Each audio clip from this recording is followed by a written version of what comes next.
pass catchers. All starts 9 a.m. right here on First Things First. Got a bunch of things want to talk to them about. But first, we're back here talking some NBA. Clippers and Nets last night in Brooklyn, and what a game. The Nets' big three combining for 90 points as they beat the Clippers. Clippers came in with the NBA's best record, by the way, but the Nets bounced back, play a little defense, get the win.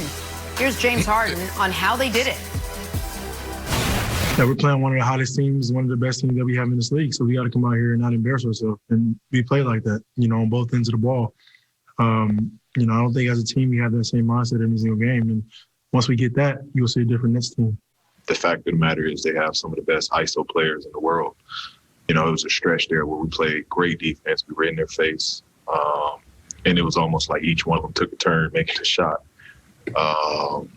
They're just tough. They're tough to guard. They're super confident in their shot-making ability.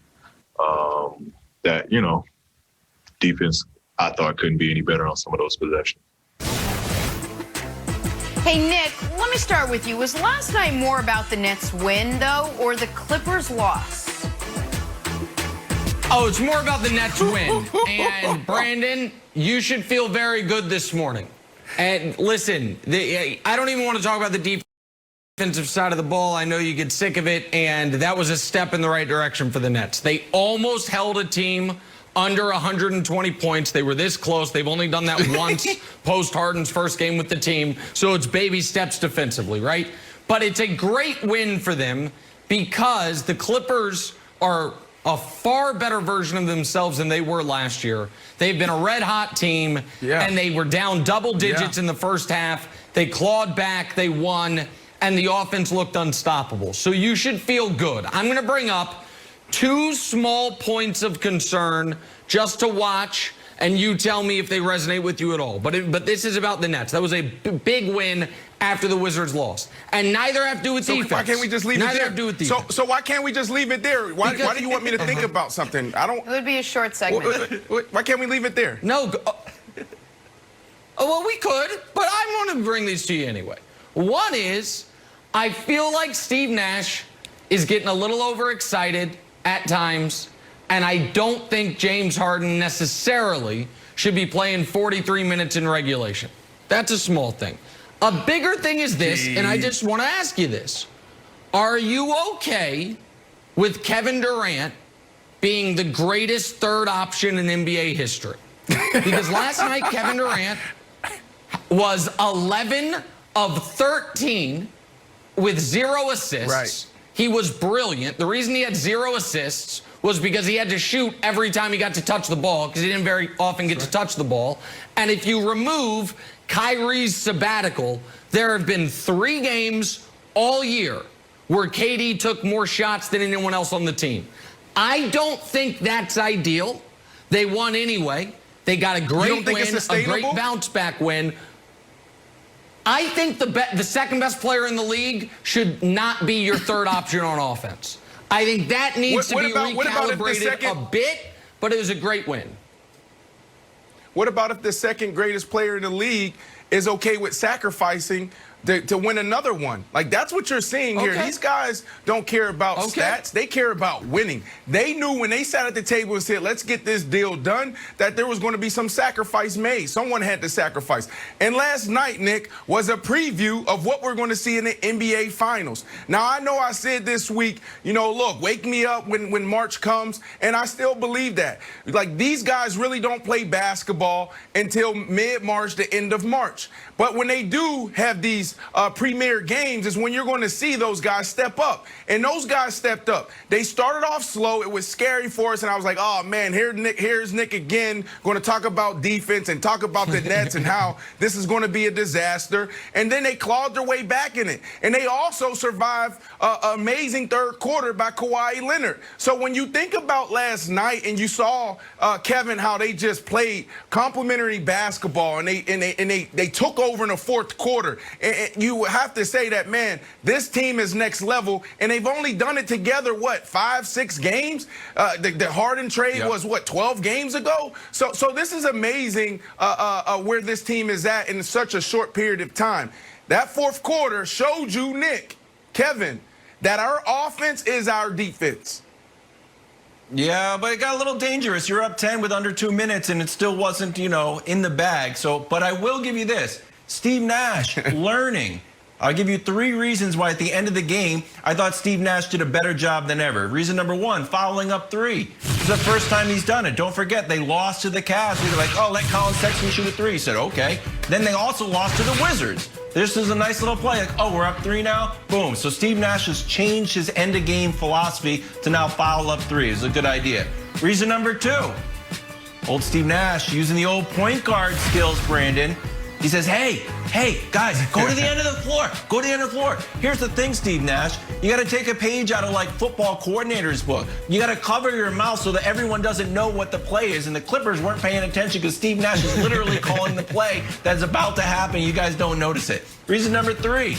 Hey, Joe Harris, you don't get to inbound the ball anymore. Joe Harris like, I'll inbound it. I turned the ball over a few times. Harden's like, no, you know what? I'll do it. We're going to get left hand, do it? Michael Vick You, style. Joe Bingo. Harris? All touchdown pass, get a foul here, seal the game, although they did have a 3 to could tie it or win it. So Steve Nash learning, getting smarter. Brooklyn Nets gelling as a squad. Just now getting started. Hey guys, we got a couple of special guests joining us on the other side. Heisman winner Devontae Smith and Cowboy star CeeDee Lamb. 2 young wide receivers, which will make our veteran wide receiver Brandon Marshall. It's unbreakable until we find out what sex of the child for Patrick and Brittany Matthews, their unborn child. If it's a girl, then it's unbreakable record. If they're having a boy, then it gets broken in 20 years, right? When it's Patrick against Patrick the third, have 45-year-old and 20-year-old. So we'll see. 50% chance this holds up. Too far, Nick. What? What's wrong with you, man? You asked me you asked a question. Sticking with the Super Bowl. He's right. It was our fault. We asked the question. For the Chiefs, back on the big stage again. For Mahomes, it's quite a feat to be this good at this age. One of Mahomes' teammates, Le'Veon Bell, has only been with the Chiefs a couple of months. Clearly, though, he's seen enough to determine that Patrick Mahomes could very well be the greatest player ever. Take a listen. The crazy thing about Pat is I've never played against Pat. So I think his first year, where he kind of like popped on the scene, I think I was sitting out. So I never played against Pat, but I've always watched him. I always thought he was like a great player. Then I came here, and then when I came here, that's when it like really hit me like, oh, like he might be the greatest player ever. Because the way he practiced, how he goes about his business. People see the throws and things that happen that he does in the game and things that's kind of like, I don't know, there's like an accident, but it's not. He practices it so much. Like, I wish y'all could see the throws he do in practice. It'd be unbelievable. But yeah, my idea of like, I thought he was about, I don't know, a 10 before I came here. And now I think he's probably like a 12. Former All-Pro running back Brian Westbrook joining us now. Brian, good morning to you. Let me start with this. You think people are rushing to crown Patrick Mahomes the next GOAT? Good morning, Jenna. And, this is going to be an unpopular comment because I know we have the #1 Chiefs fan in the world and Nick right here, but we are absolutely rushing to crown Patrick Mahomes way too early. But I understand why. Because he's had a great start to his career, one of the best ever. We see the arm talent. We see all the special throws. But I want to remind you guys of 3 guys, Brett Favre, Drew Brees, and Aaron Rodgers. 3 guys that have a combined 3 Super Bowls. Each one of those guys went to 1.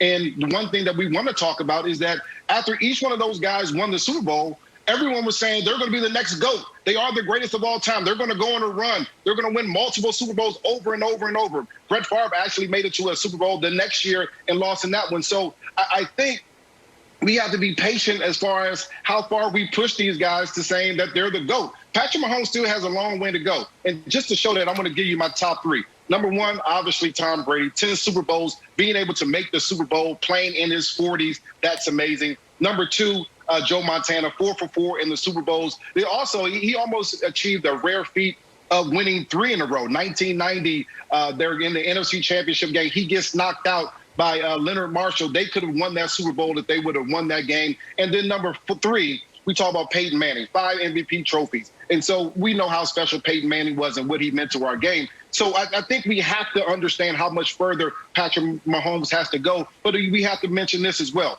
If Patrick Mahomes wins 2 more, meaning this one and another one, and then he goes on to shatter all of the passing and TD records, at that point he enters the room for the conversation of the greatest of all time. At that point he enters that room, and then we can say, okay,